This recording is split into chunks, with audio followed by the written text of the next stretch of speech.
ಕಾನೂನಿನಂತೆ ಭ್ರಷ್ಟಾಚಾರ ನಿಯಂತ್ರಣ ಕಾನೂನಿನ ಅಡಿಯಲ್ಲಿ ಕರ್ನಾಟಕದ ಮುಖ್ಯಮಂತ್ರಿಗೆ ಪ್ರಾಸಿಕ್ಯೂಷನ್ಗೆ ಪರ್ಮಿಷನನ್ನು ಕೊಟ್ಟಿದ್ದಾರೆ. ಖಾಸಗಿ 3 ವ್ಯಕ್ತಿಗಳು, ಅಬ್ರಹಾಂ ಅವರು, ಪ್ರದೀಪ್ ಅವರು ಮತ್ತು ಸ್ನೇಹಮಯಿ ಕೃಷ್ಣ ಅವರು, ಈ 3 ಜನ ಕೊಟ್ಟಂಥ ಖಾಸಗಿ ದೂರಿನ ಅನ್ವಯ ಕಾನೂನಿನ ಪರಿಶೀಲನೆಯನ್ನು ನಡೆಸಿ ಘನತೆವೆತ್ತ ರಾಜ್ಯಪಾಲರು ಇವತ್ತು ಏನು ಪ್ರಾಸಿಕ್ಯೂಷನ್ಗೆ ಪರ್ಮಿಷನನ್ನು ಕೊಟ್ಟಿದ್ದಾರೆ. ಮುಖ್ಯಮಂತ್ರಿಗಳು ತಕ್ಷಣ ರಾಜೀನಾಮೆಯನ್ನು ಕೊಡಬೇಕು, ನೈತಿಕವಾಗಿ ಅವರು ಹೊಣೆಯನ್ನು ಹೊರಬೇಕು. ಕರ್ನಾಟಕ ರಾಜ್ಯದ ಮುಖ್ಯಮಂತ್ರಿಗಳಾಗಿ 2013ರಲ್ಲಿ ಕೂಡ ಸುಮಾರು 20ಕ್ಕಿಂತಲೂ ಹೆಚ್ಚು ಕೇಸು ಲೋಕಾಯುಕ್ತದಲ್ಲಿ ಅವತ್ತಿದ್ವು.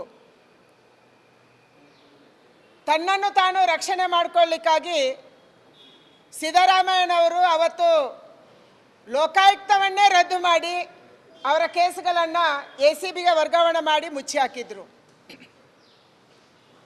ರೀಡೋದ ಕೇಸು ಬಂತು, ಅದನ್ನು ಮುಚ್ಚಿ ಹಾಕಿದ್ರು. ಕೆಂಪಯ್ಯನವರ ನೇತೃತ್ವದಲ್ಲಿ ಸಮಿತಿಯನ್ನು ಮಾಡಿದ್ರು. ಆ ಸಮಿತಿಯ ವರದಿ ಎಲ್ಲೋ ಐತಂತ ಗೊತ್ತಾಗಲಿಲ್ಲ. 5 ವರ್ಷ ಪೂರ್ಣ ಮಾಡಿದ್ರು. ಭ್ರಷ್ಟಾಚಾರದಲ್ಲಿ ರಾಜ್ಯ ಮುಳುಗಿತ್ತು. 1 ವರ್ಷದ ಹಿಂದೆ ಅಧಿಕಾರ ಹಿಡಿದಂಥ ಸಿದ್ದರಾಮಯ್ಯನವರ ಮೇಲೆ ಗುರುತರವಾದಂಥ 2 ಆರೋಪಗಳು ಇವತ್ತು ಬಂದಿದ್ದಾವೆ.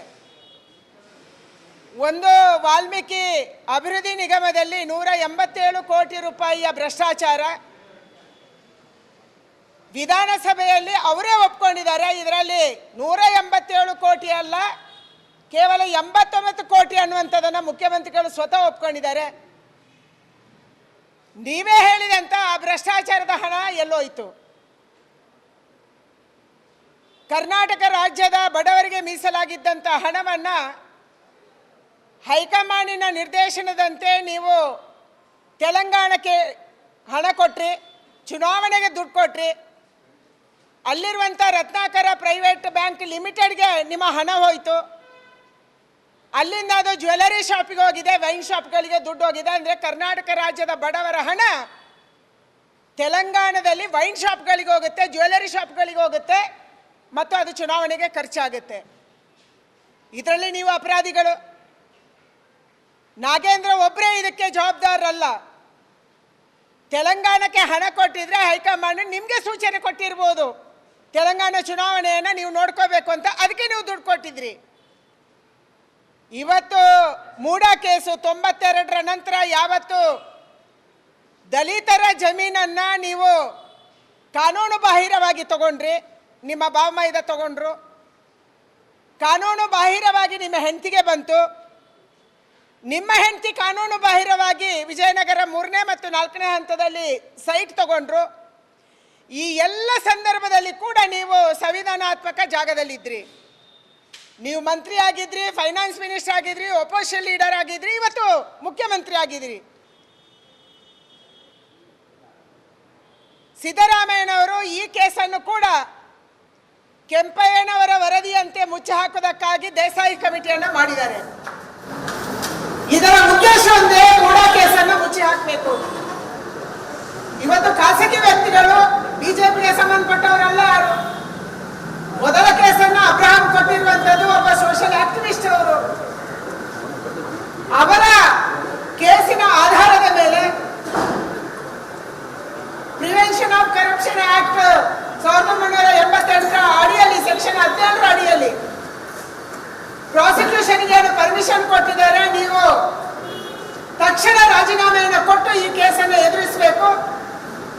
ಕೇಸಿನ ತನಿಖೆ ಆಗಿ ನೀವು ನಿರಪರಾಧಿ ಅಂತ ಕಂಡು ಬಂದ್ರೆ ಮುಂದೆ ನಿಮಗೆ ಸಹಜವಾಗಿ ನಿಮ್ಮ ಹತ್ರ 135 ಸೀಟ್ ಇದೆ, ಆವಾಗ ನಿಮ್ಮ ಪಕ್ಷ ನಿರ್ಧಾರ ಮಾಡಬಹುದು. ಆದರೆ ಇವತ್ತು ನಿಷ್ಪಕ್ಷಪಾತವಾದಂಥ ತನಿಖೆ ಆಗಬೇಕು, ಸತ್ಯ ಹೊರ ಬರಬೇಕು ಅಂತಂದ್ರೆ ಕರ್ನಾಟಕ ರಾಜ್ಯದಲ್ಲಿ ಮುಖ್ಯಮಂತ್ರಿಗಳು ರಾಜೀನಾಮೆಯನ್ನು ಕೊಡಬೇಕನ್ನುವಂಥ ಆಗ್ರಹವನ್ನು ನಾನು ಮಾಡ್ತಾ ಇದ್ದೀನಿ.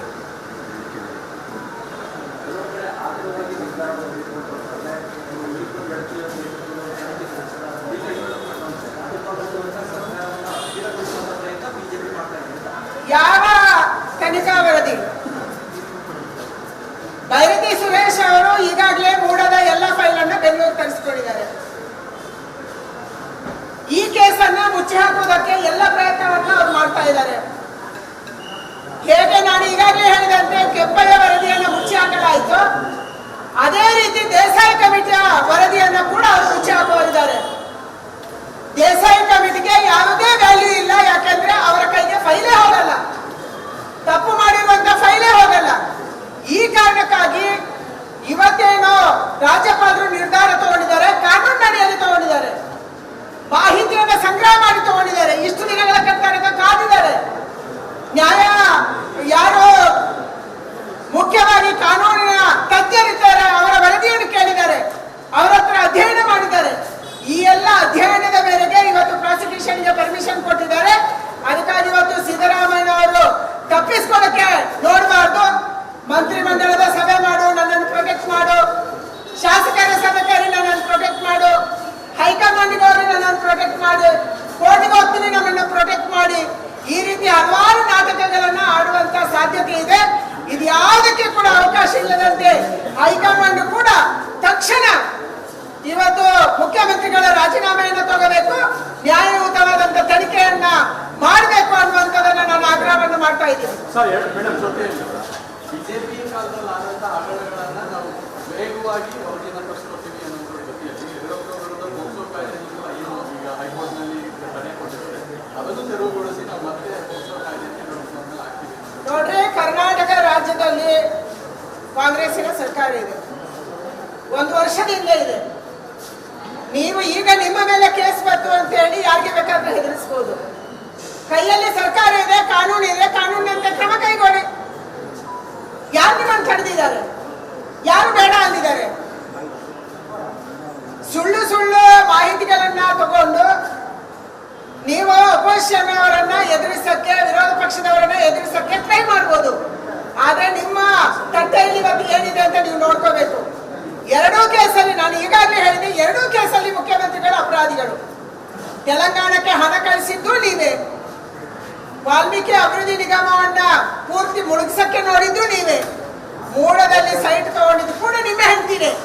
ಇದ್ರ ಬಗ್ಗೆ ನೀವು ಮೊದಲು ಮಾತಾಡಿ, ರಾಜೀನಾಮೆ ಕೊಟ್ಟು ಆಮೇಲೆ ನೀವು ಏನ್ ಬೇಕಾದ್ರೂ ಮಾತಾಡೋದನ್ನು ಮಾಡ್ರಿ. ರಾಜ್ಯಪಾಲರು ಬಿಜೆಪಿ ಕೈಗೊಂಬೆ ಅಂತ ವರ್ತಿಸ್ತಾ ಇದ್ದಾರೆ, ಅವರ ಒತ್ತಡಕ್ಕೆ ಒಳಗಾಗಿ ತನಿಖೆಗೆ ಮುಂದಾಗಿ ಅದು ಪ್ರಾಸಿಕ್ಯೂಷನ್ಗೆ ಅನುಮತಿ ಕೊಟ್ಟಿದ್ದಾರೆ ಅಂತೇಳಿ ಸಚಿವ ಸಂಪುಟದ ಎಲ್ಲ ಸದಸ್ಯರು ಆರೋಪ ಮಾಡಿದ್ದಾರೆ. ರಾಜ್ಯಪಾಲರು ಕಾನೂನಂತೆ ಕ್ರಮ ಕೈಗೊಳ್ಳುವಂತವರು. ಕಾನೂನಿದೆ, ಈ ನೆಲದ ಕಾನೂನಿದೆ. ಪ್ರಿವೆನ್ಷನ್ ಆಫ್ ಕರಪ್ಷನ್ ಆಕ್ಟ್ ರಾಜ್ಯಪಾಲರು ಮಾಡಿದ್ದಲ್ಲ, ಸರ್ಕಾರಗಳು ಮಾಡಿರುವಂತದ್ದು, ಲೋಕಸಭೆ ಮಾಡಿರುವಂತದ್ದು, ರಾಜ್ಯಸಭೆಯಲ್ಲಿ ಅಪ್ರೂವ್ ಆಗಿದೆ.